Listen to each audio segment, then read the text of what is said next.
Court అనే ఒక రక్షణ చట్టాన్ని తీసేశారు దీనివల్ల.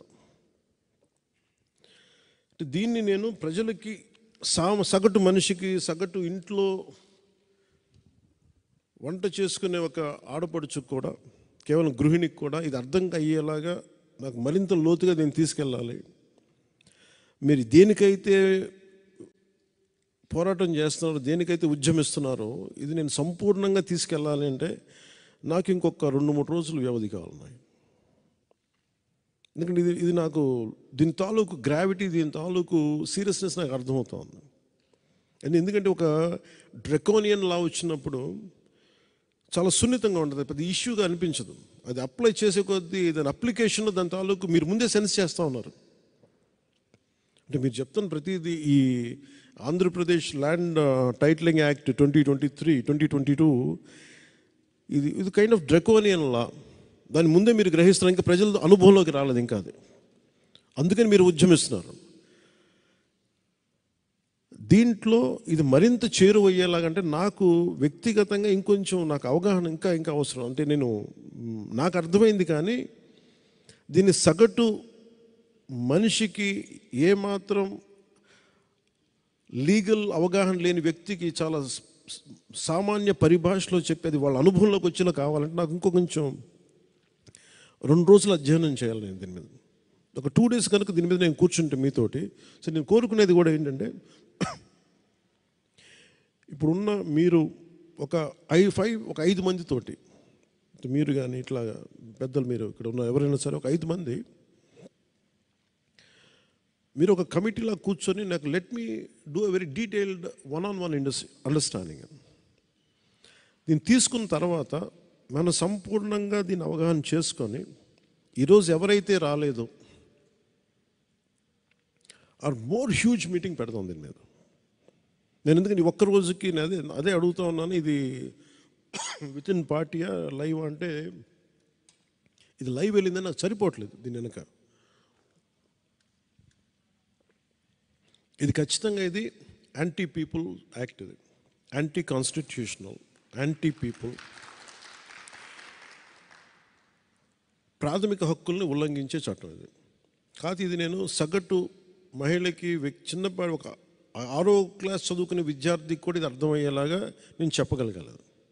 అందుకే నాకు ఒక 2 రోజులు నాకు మీరు సమయం ఇవ్వగలిగితే, అంటే నేను సమయం తీసుకుంటాను కొంత. దీని మీద మీరు చెప్పిన ఈ ఇష్యూ ఇవన్నీ చదువుతాను, మీరు కొంచెం సంక్షిప్తంగా రాసిన వాటిని కొంచెం నాకు చెప్పడానికి, కొంచెం నాకు సామాన్య పరిభాషలు చెప్పడానికి నాకు కొంచెం లోతుగా దాన్ని సింపుల్ లీగల్ టర్మ్స్ని అందరికీ అర్థమయ్యేలా చెప్పడం నాకు కొంచెం సమయం కావాలి.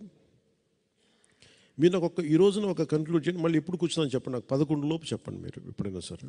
11వ తారీఖు లోపు నాకు పోస్ట్ ఫెస్టివల్ లేదు, టైం అయిపోతుంది, అంత డిలే చేయొద్దంటే దట్స్ అప్ టు యూ, మీరు డిసైడ్ చేయాలి. దీన్ని ఖచ్చితంగా మీరు జనసేన ఈరోజున మీరు మీ విలువైన సమయాన్ని, కోర్టులను కాదని మీ విలువైన సమయాన్ని ఇక్కడికి వచ్చి వెచ్చించినందుకు సంపూర్ణంగా అది ఒక అర్థవంతంగా అయ్యేలాగా ఖచ్చితంగా మీకు సంపూర్ణమైన మద్దతు మీకు ఇస్తాను. ఖచ్చితంగా నా గొంతు, పెద్దలు మీరు చెప్తా ఉన్నట్టుగా నా గొంతు ఎంత బలమో నాకు తెలియదు. నేను పని చేసుకుంటూ వెళ్ళిపోతాను, కానీ నాకు దాని రీచ్ ఎంతమంది ప్రభావితం చెందుతుందో నాకు నిజంగా తెలియదు. నేను చేసుకుంటూ వెళ్ళిపోతాను, కానీ నాకున్న ఎంత బలం మేరకు, నా శక్తి మేరకు ఈ చట్టాన్ని ఖచ్చితంగా దీన్ని అమలు కాకుండా చూసే బాధ్యత నేను తీసుకుంటాను. ఎందుకంటే ఇది బేసిక్గా మీది ప్రాథమిక హక్కుల ఉల్లంఘన జరుగుతుంటే ఖచ్చితంగా దీన్ని నిలువరించాల్సిన అవసరం ఒక పొలిటికల్ పార్టీకి అని కాకుండా ఈ దేశంలో ఉన్న ప్రతి ఒక్కరికి, బాధ్యత గల ప్రతి ఒక్క పౌరుడికే ఉంది. మేము మీతోటి, మీ భుజంతో మేము మా భుజం కూడా కలుపుతాం. దీంట్లో మేము సంపూర్ణమైన మద్దతు ఇస్తాం మీకు దీని మీద. అలాగే భవిష్యత్తు అంటే నేను today don't want talk on elections or politics, అది వేరే సభలో మాట్లాడతాను. కానీ ఇది ప్రజలకి ఎంత, ఆంధ్రప్రదేశ్కి ఎంత చెడు, సగటు వ్యక్తికి ఎంత హాని చేయబోతుందో, ఎలాంటి హక్కులు కోల్పోబోతుందో దీన్ని మరింత బలంగా వివరించడానికి నేను కొంచెం పెద్ద మీటింగ్ చేస్తాను దీనికి. ఆ రోజు మీరు ఇంకొకసారి వచ్చి అది మనం ఎక్కడ పెట్టుకుందాం, లేదంటే మీరు ఆహ్వానిస్తే నేను వస్తాను. మీరు ఆహ్వానించండి. అంటే ఈరోజు మీరు నా దగ్గరికి వచ్చారు. నేను ఆ రోజు కూర్చున్నప్పుడు నేను కావాలంటే మీరు మీరు చేస్తూ ఉండండి. ఈ 2 రోజులు నేను అధ్యయనం చేసి నేను మీ శిబిరానికి మీరు ఎక్కడైతే మీరు గుంటూరు కోర్టుకి నేను వస్తాను కావాలంటే. ఇంకా